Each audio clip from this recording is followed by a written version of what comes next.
पुराने समय की बात है जब राजा महाराजाओं का शासन हुआ करता था और उनके महलों में ऐशो आराम की कोई कमी नहीं थी। पर राजमहलों की ऊंची दीवारों के भीतर भी दिलों के जज्बात वैसे ही उमड़ते थे जैसे आम इंसानों के। ये कहानी है एक ऐसे राजा की जो अनगिनत धन दौलत और रुतबे के बावजूद दिल से प्यार का मोहताज था। और फिर उसकी जिंदगी में आई एक साधारण सी दासी जिसने उसकी दुनिया ही बदल दी। राजा विक्रम का शासन, मालवा के समृद्ध राज्य पर राजा विक्रम का शासन था। वह एक न्यायप्रिय, वीर और शक्तिशाली राजा थे, लेकिन उनका दिल अकेला था। राजमहल की रानियों और दास दासियों की भीड़ के बावजूद उन्हें कोई ऐसा नहीं मिला था जो उनके दिल को सच में छू सके। महल में सैकड़ों दास दासियां थीं, लेकिन उनमें से एक थी रूपा, एक साधारण सी दासी जिसकी सुंदरता और सादगी अद्भुत थी। वह औरों की तरह राजा से नजरें नहीं चुराती थी, न ही झूठी प्रशंसा करती थी। वह अपने काम में लगी रहती और बस अपनी दुनिया में मग्न रहती। पहली मुलाकात एक दिन जब राजा शाही बाग में टहल रहे थे, तब उनकी नज़र रूपा पर पड़ी। वह झील के किनारे बैठी फूलों की माला बना रही थी। उसकी आंखों में अजीब सी मासूमियत थी, जिसे देख राजा कुछ पल के लिए ठहर गए। उन्होंने पहली बार गौर किया कि वह बाकियों से अलग है। उसकी आंखों में लालच नहीं बल्कि सच्चाई थी। राजा ने रूपा से पूछा, तुम हमेशा इतनी शांत क्यों रहती हो? रूपा ने सिर झुकाकर कहा, महाराज, एक दासी के लिए मौन ही सबसे बड़ी सुरक्षा होती है। उसकी सादगी और बुद्धिमत्ता ने राजा को प्रभावित कर दिया।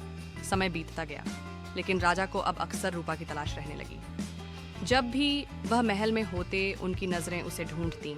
धीरे धीरे रूपा भी राजा के इस व्यवहार को समझने लगी थी, परंतु वह जानती थी कि वह एक दासी थी और राजा से प्रेम का सपना भी नहीं देख सकती थी। पर प्रेम कहाँ किसी बंधन को मानता है। एक दिन जब वर्षा की हल्की फुहारें पड़ रही थीं, राजा ने रूपा को राजमहल की छत पर अकेले खड़ा देखा। वह बारिश की बूंदों को अपनी हथेली पर समेट रही थी, मानो जीवन की छोटी छोटी खुशियों को अपने दिल में संजो रही हो। राजा उसकी मासूमियत पर मोहित हो गए। उन्होंने पूछा, अगर तुम्हें कोई भी इच्छा मांगने का अवसर मिले तो तुम क्या मांगोगी? रूपा मुस्कुराई और बोली, स्वतंत्रता। राजा चौंक गए। स्वतंत्रता? क्या तुम्हें महल में आराम नहीं मिलता? रूपा ने हल्के स्वर में कहा, राजमहल सोने का पिंजरा है महाराज। यह आराम देता है पर उड़ान छीन लेता है। राजा उसके शब्दों से भीतर तक हिल गए। उन्होंने पहली बार महसूस किया कि महल में रहने वाली दासियां वास्तव में कितनी मजबूर होती हैं। राजा का प्रेम प्रस्ताव। अब राजा विभिषिका क्षौकस्त्रा मजम को लाया हा। यह मानने में देर नहीं लगी कि वह रूपा से प्रेम करने लगे हैं, लेकिन यह प्रेम आसान नहीं था। दरबारियों को यह कैसे स्वीकार होता कि उनका राजा एक दासी से प्रेम करे। एक दिन राजा ने हिम्मत करके रूपा से कहा, मैं तुम्हें अपनी रानी बनाना चाहता हूँ। क्या तुम मेरे साथ अपना जीवन बिताना चाहोगी? रूपा अवाक रह गई। उसने सोचा, यह सपना है या सच? लेकिन फिर उसने धीरे से कहा, महाराज, मैं एक दासी हूँ।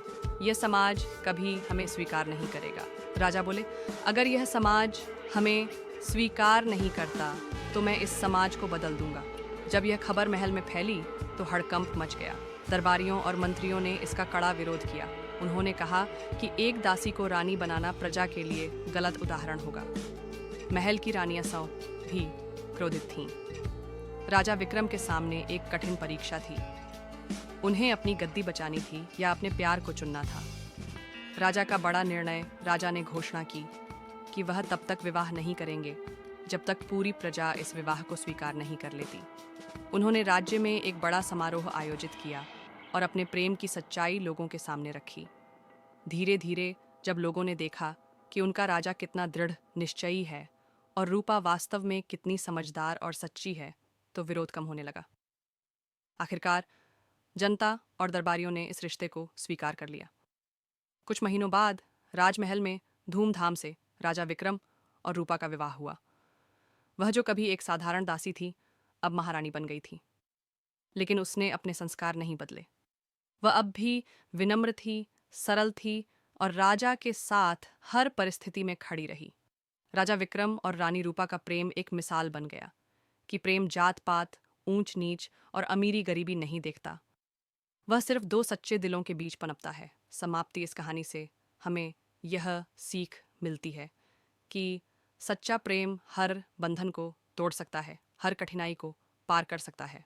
राजा और दासी की इस प्रेम कहानी ने इतिहास में अपनी जगह बना ली और यह साबित कर दिया कि जब प्रेम सच्चा होता है तो वह हर रुकावट को पार कर जाता है।